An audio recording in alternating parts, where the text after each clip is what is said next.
I'm Taz, And I'm Sam. and welcome to Front Porch Report. Today we are excited to bring you our first episode of our Discovery Bible Study series. This series will be alternating with our Middle Ground series week to week. If you came here looking for political commentary, look for Middle Ground, but stick around. This week we'll be discussing the book of Ezra. Ezra is found in the Old Testament, right? So if you're new to the Bible is divided into two sections, the Old Testament and the New Testament. The Old Testament is a discussion of God's people, known as the nation state of Israel, and how they came to be, and then how they came to fall subsequently. And then the New Testament starts with the story of Jesus and moves forward. So, Taz, why don't you tell us a little bit about exactly where Ezra is in that story in the Old Testament and how this relates to the bigger picture of the Bible? The book of Ezra falls squarely towards the latter half of the story of Israel. It with Nehemiah are among the two final books within the history section of the Old Testament.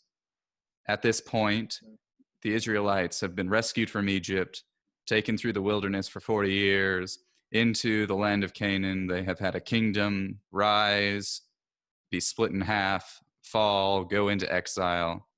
And now, at the end of that long 70-year exile, the people of Israel are going to be brought back into their homeland by the grace of God and by the grace of the king that they are under the rule of now, namely Cyrus of Persia. Okay. And the way you were talking about it a second ago, you made it sound like in the original text, there wasn't a distinction between Ezra and Nehemiah. Was it one book in the original text? There is a little bit of distinction between the two of them, but as the earliest manuscripts that we've ever been able to find show that Ezra and Nehemiah were meant to be read together. And even though they might have had different authors, there's some uncertainty there and some disagreement between scholars and historians. The earliest text that we found of the Hebrew Bible written down and of Ezra and Nehemiah being canonized reveal it to be the two of them as one single narrative and one book connected to each other. Well, thank you so much for that introduction. Taz, why don't you go ahead and read the first section of the text? All right, starting in chapter 1 of Ezra. In the first year of King Cyrus of Persia, in order to fulfill the word of the Lord spoken through Jeremiah, the Lord roused the spirit of King Cyrus to issue a proclamation throughout his entire kingdom and to put it in writing. This is what King Cyrus of Persia says. The Lord, the God of the heavens, has given me all the kingdoms of the earth and has appointed me to build him a house at Jerusalem in Judah.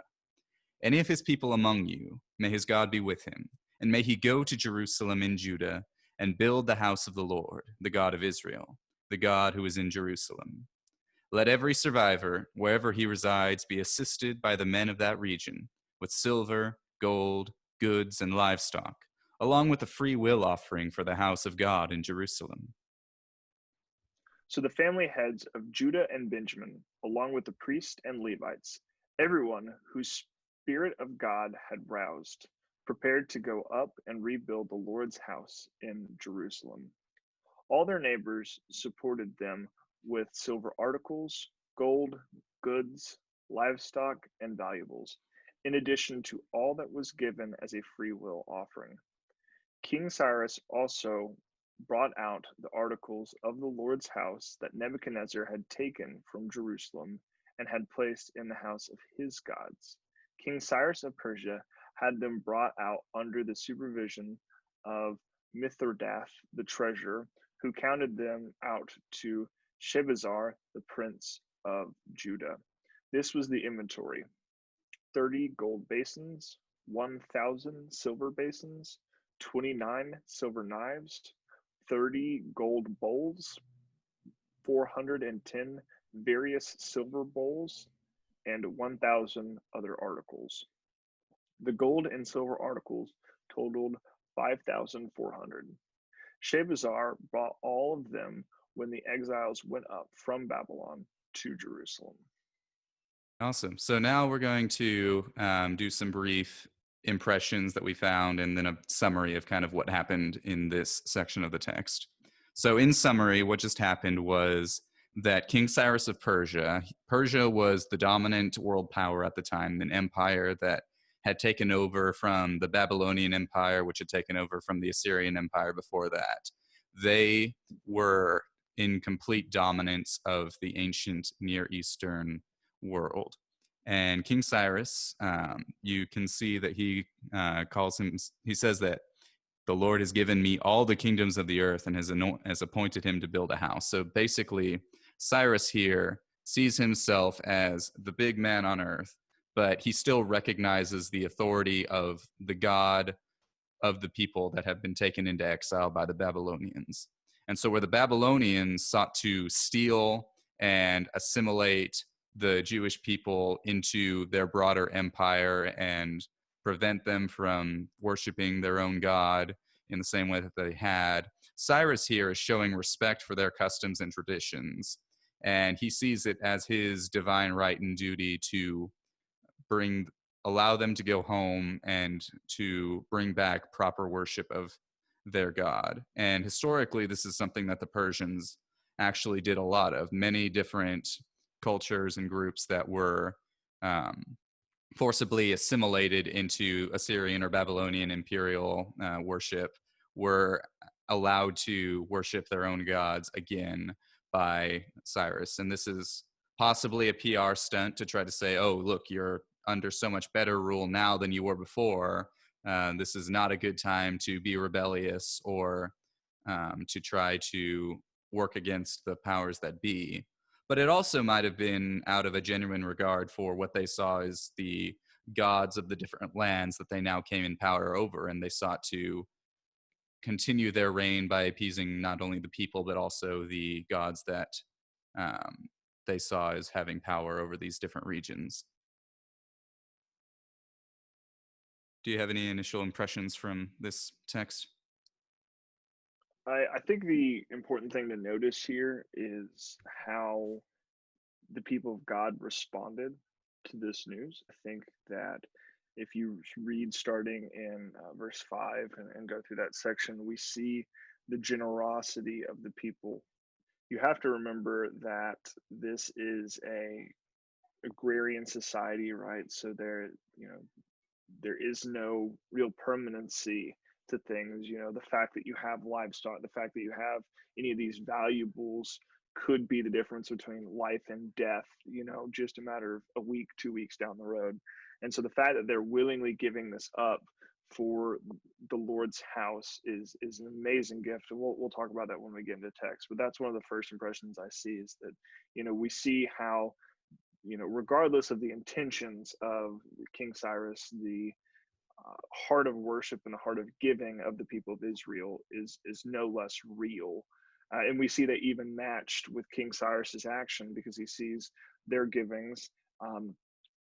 And he, for whatever reason, we can't really, read into the text what's not there, but he does return what Nebuchadnezzar had stolen during, the Babylonian conquering of Jerusalem and Judah. Yeah, that's such a good point about the agrarian nature of their society because um, a farmer, something that is key to the life of a farmer is not picking up and moving somewhere else. And with these Israelites, just 70 years previously, they had been forced to do just that. And they had had to pick up and move somewhere else to a land that they did not know. And now, 70 years later, they are being asked to do this again, not against their will, but as an act of worship to their God. And so it actually takes a lot of um,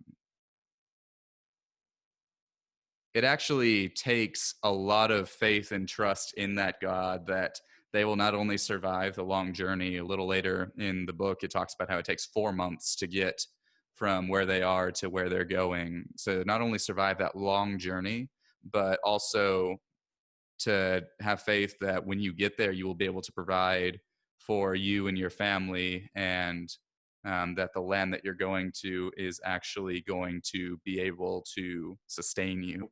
We're going to be doing what's called the Discovery Bible method. We've hinted at it a little bit. So basically, we're just going to ask some general questions. The first question we're really going to talk about is, what does this passage say about people? Right. So how can we relate this to people, how they respond? What does this tell us about the innate value of people from a worldview through just these 11 verses? Yeah, so I kind of have two different categories of thoughts for this question. One of them is about Cyrus himself. So if you look at the things that it explicitly says that Cyrus does in this passage, he issues this proclamation, which is the verses 2 through 4. And in that proclamation, he tells the people who worship this God, Yahweh, to go to Jerusalem and build the house. So right away you have a leader in authority who is calling people out into an act of worship.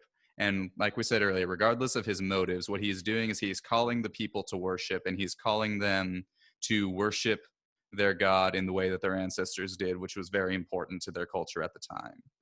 And then he also calls for them to be assisted in doing that.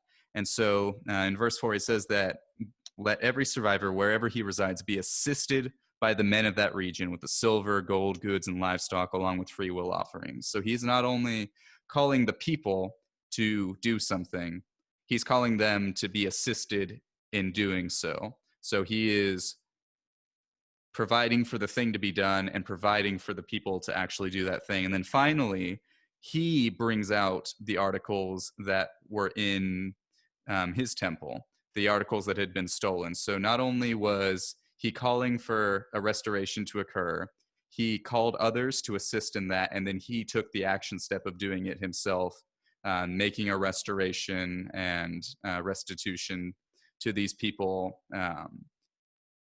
to right a wrong that had been done by someone previous to him. I think another thing that's interesting here, piggybacking off of your second point in particular, that he provided a way for them to be provided for, if that makes sense, is verse 6. It says, all their neighbors supported them with silver articles, gold, goods, livestock, and valuables, right? In addition to all that was given as a free will offering, right? So we see that their neighbors, and we know from other passages of the Bible, particularly, I'm going to reference Jeremiah chapter 29, that we know that the Israelites are literally living among the people, right? That's what they were commanded to do in Jeremiah chapter 29. There's likely a good portion of their neighbors that are not believers in Yahweh, of this God of the Israelites. But nonetheless, their neighbors are still giving. Now, whether that's out of fear of Cyrus, whether that's out of genuine heart, whether that's out of seeing how important it is for people that lived among them for the past 70 years to have a chance to worship. We can't read their heart in that necessarily, but we see that when the people of God are moving in accordance to God's will, that they are provided for. Mm-hmm. Right. And I think that, that's an amazing point, expounding off what you pointed out in chapter 4, how that links, or in verse 4, how that links to verse 6. I think that is, a really good point there. Yeah, so there is just a ton of faithfulness happening in this passage right here, and it's really encouraging to see. And it's easy to skip over if you're just doing a quick read, but I think what this says about people is that when there is faithfulness, there's faithfulness from the leaders and faithfulness from the followers, and then there is people going and people being sent, and there's mutual support and interwoven into all of that, and it allows for great and amazing things to be done, and it allows for wrongs to be righted in a really significant way, which I think is significant for our time in 2020 as we're facing issues of reconciliation and restoration that are going on right now, even in the church. As we talked about what this passage says about people, we want to move to the next question in our Discovery Bible Study method, which is, what does this passage say about God? And one of the biggest things that we've kind of hinted at already, but there's a reason why in the Old Testament, one of the names for God was Yahweh Jireh. You may have heard this as Jehovah Jireh before. Um, Differences in the translation and how you pronunciate, but it's the same thing. The English translation for that would be the Lord provides, which is very evident here through the declaration by Cyrus, through the requirement of Cyrus to say that they will be supported by their neighbors, to their neighbors generously giving in addition to a free will offering, which is to say that is freely given out of their choice. We see that God is providing these means for his people to do his work. Yeah, provision is a big part of it. I noted some other things that God explicitly does in this text, and so in verse 1 it says, "In order to fulfill the word of the Lord spoken through Jeremiah, the Lord roused the spirit of Cyrus." And then down in verse 5, it makes a reference to the heads of Judah and Benjamin, the priests and Levites, and everyone whose spirit God had roused. And so you see God active in the spirits of his people, to the point where he is actually kind of the prime mover behind this whole situation. I talked earlier about the faithfulness that you see in this passage, and one of the biggest elements of that is the fact that these people are being faithful to God moving in their lives, and how he calls them to do things. And another thing that I want to emphasize about that is that it says in verse 1 to fulfill the word of the Lord. So God is fulfilling a promise that he made. So God is someone who is active in provision, who fulfills his own word. And then I also want to take a moment to take a look at how Cyrus views God, because we get an idea in the letter that he writes of what he thinks of him. And so he calls God the Lord, the God of the heavens. And then in verse 3, it says, "Any of his people among you, may his God be with him." So he sees him as the God of the heavens, the God of his people. And then a little bit later in verse 3, it says, "The Lord, the God of Israel, the God who is in Jerusalem." So Cyrus sees God as over the heavens, over his people, over Israel generally, and then as present in Jerusalem, which is not an uncommon idea in the ancient world, the idea that gods live in a specific place at a specific time. So his theology is not perfect, because we hold to the idea that God is omnipresent, present everywhere, and not relegated to a single point. But I think it is impressive that Cyrus at least seems to recognize the power of God over heaven, his people, Israel, and then Jerusalem. So he's clearly giving God that authority. And the next step in his belief would be to recognize that God has authority not only over that, but over Persia as well, and then the whole world. Another thing we can see here is that there's no evidence that would suggest that Cyrus, in and of himself, is a believer in Yahweh. Right? We don't see that Cyrus treats Yahweh as the Hebrews would have treated him. That likely he treated Yahweh as a god amongst many gods. Um, and what's interesting here, from the perspective of what does it say about God, is that God is using a pagan, or someone that doesn't believe in him, or at least in the classic Judeo-Christian sense of believing in God. He's still using that person for the ultimate fulfillment of his will. And so it's interesting to see that, God has used, whether it be political leaders, kings, things in the past, whatever it would be, to fulfill his will. And I would argue that it's no different than God using Nebuchadnezzar, some 70 years earlier, even for his will, even though the Israelites were sitting there, on the worst end of the deal at that point, 70 years prior, going, God, why have you left us? What are you doing? But ultimately, God was using Nebuchadnezzar for his will, just as he was using um, Cyrus for his will in this passage. Isn't Cyrus explicitly named in Jeremiah or Isaiah? Um, I would say more than likely yes. I couldn't tell you chapter or verse right off the top of my head. I know he's explicitly named at the end of Chronicles, and so the chronicler names him. Particularly Second Chronicles at the very end, it actually ends with this exact decree from Cyrus. So I do know that he's mentioned in Chronicles. I cannot tell you off the top of my head if he's mentioned in Jeremiah or Isaiah. I found it in Isaiah. It's Isaiah chapter 45, verse 1. The Lord says this to Cyrus, his anointed, whose right hand I have grasped to subdue the nations before him and disarm kings, to open doors before him, and even city gates will not be shut. I will go before you and level the uneven places. I will shatter the bronze doors and cut the iron bars in two. I will give you the treasures of darkness and riches from the secret place, so that you may know that I am the Lord. I am the God of Israel who calls you by name. I call you by your name for the sake of my servant Jacob and Israel, my chosen one. I give a name to you, though you do not know me.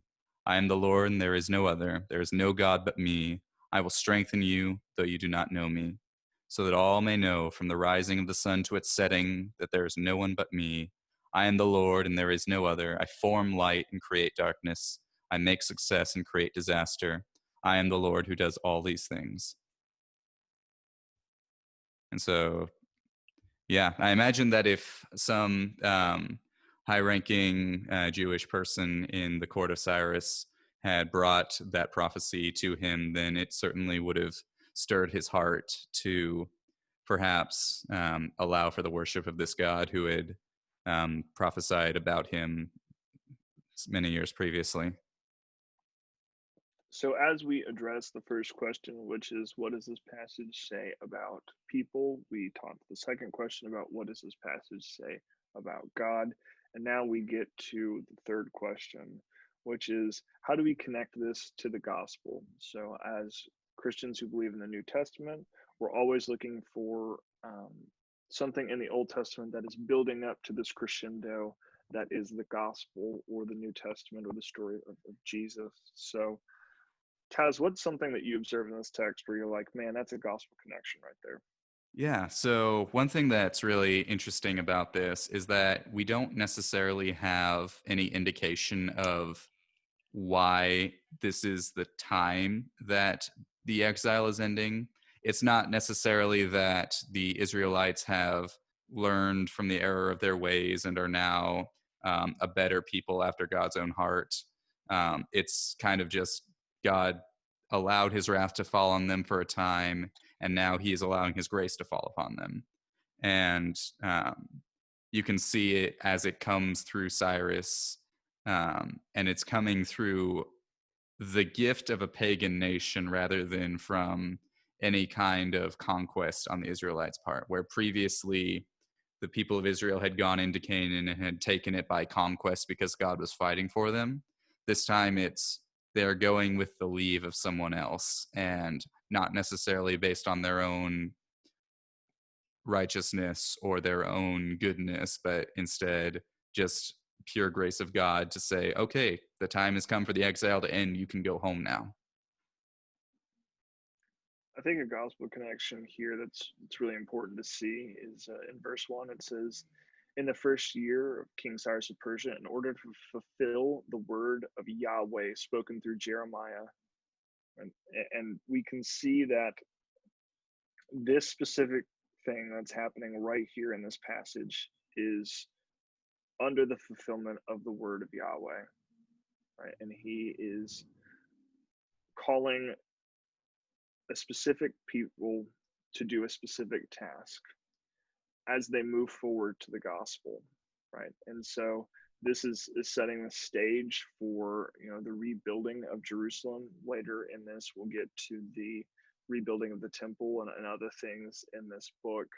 But the whole Old Testament is this giant crescendo of the fulfillment of the word of Yahweh in order to bring about reconciliation with his people, right? And we go back to Abraham where he says that you will be a blessing to all nations, not just the nation of Israel at that point.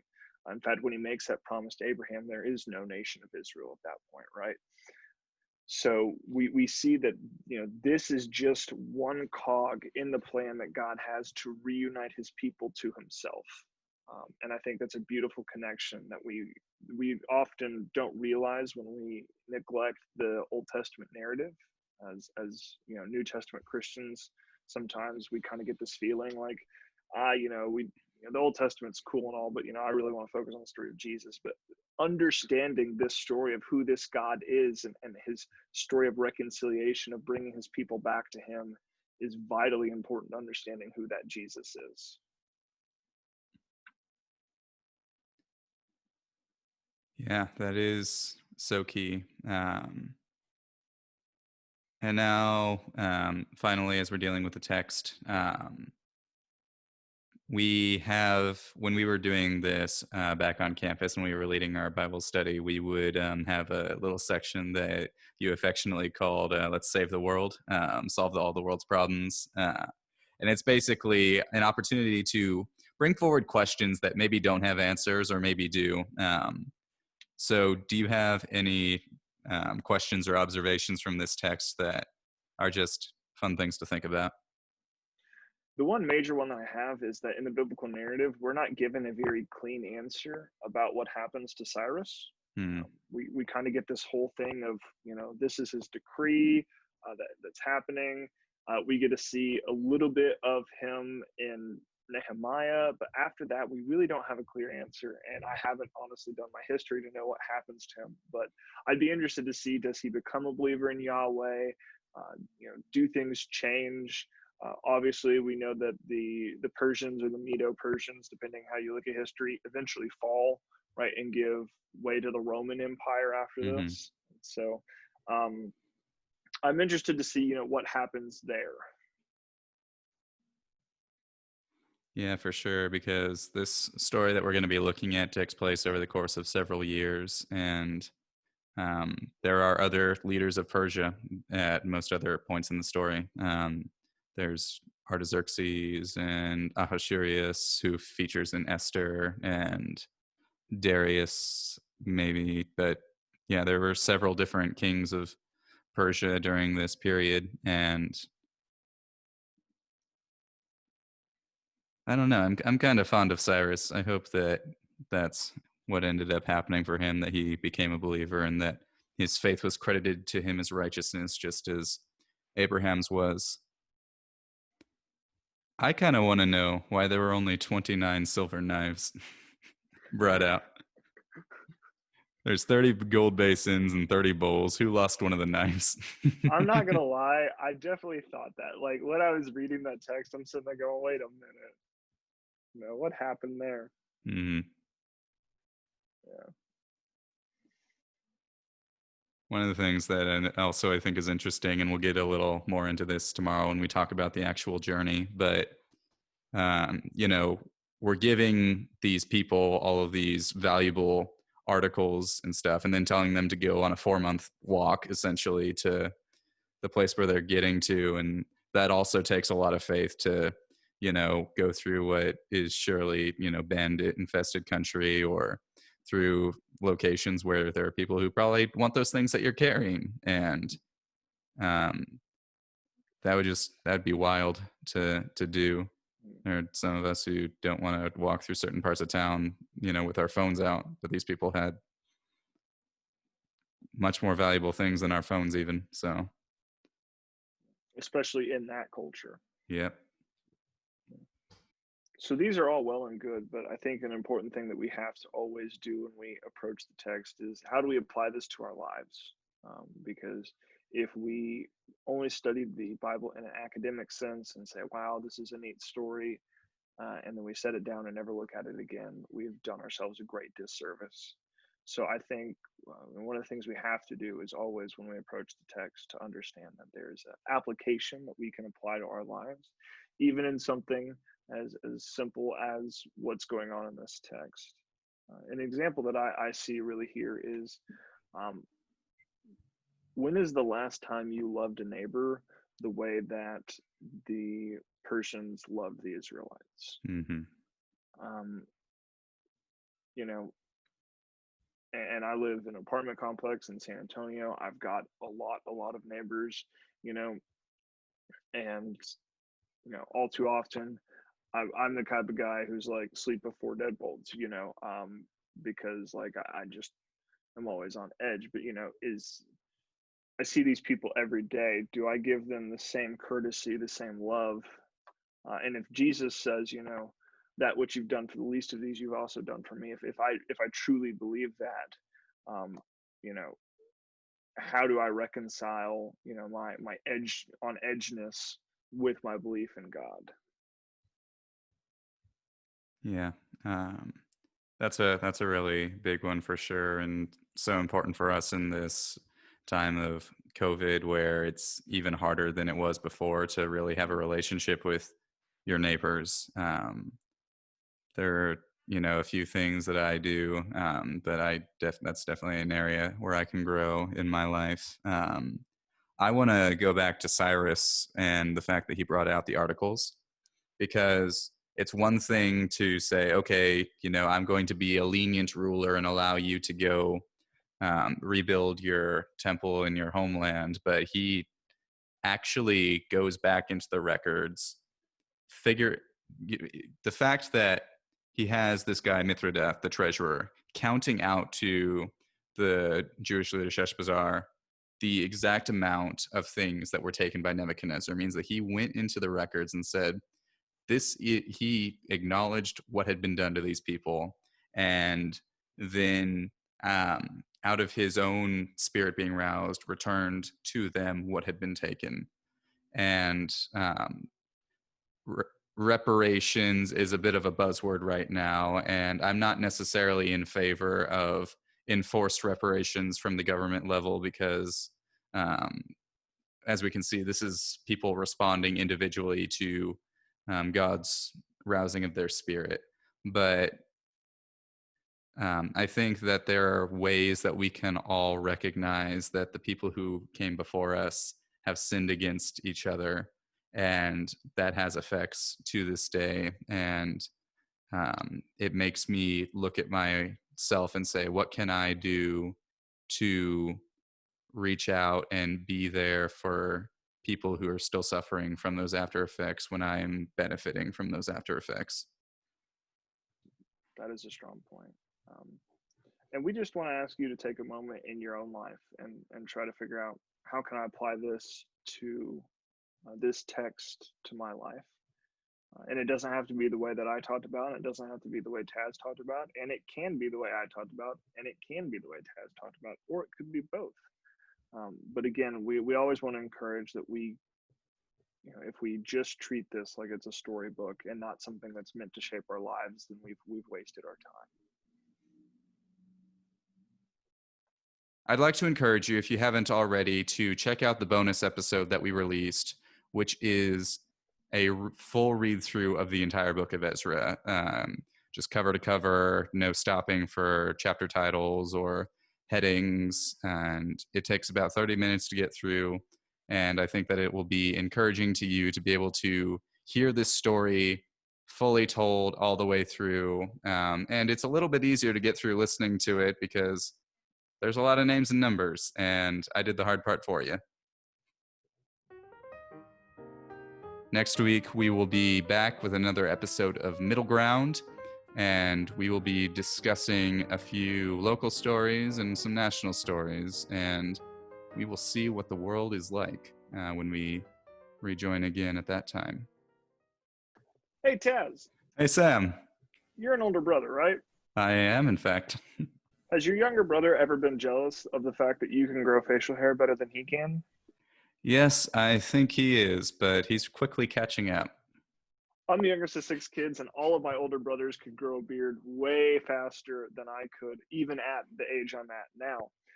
So there's always that jealousy there. But, I never complained about it to my mom. But you know what? In Genesis 27, verse 11, Jacob said to Rebekah, "Behold, my brother Esau is a hairy man, and I'm a smooth man." Just warms your soul.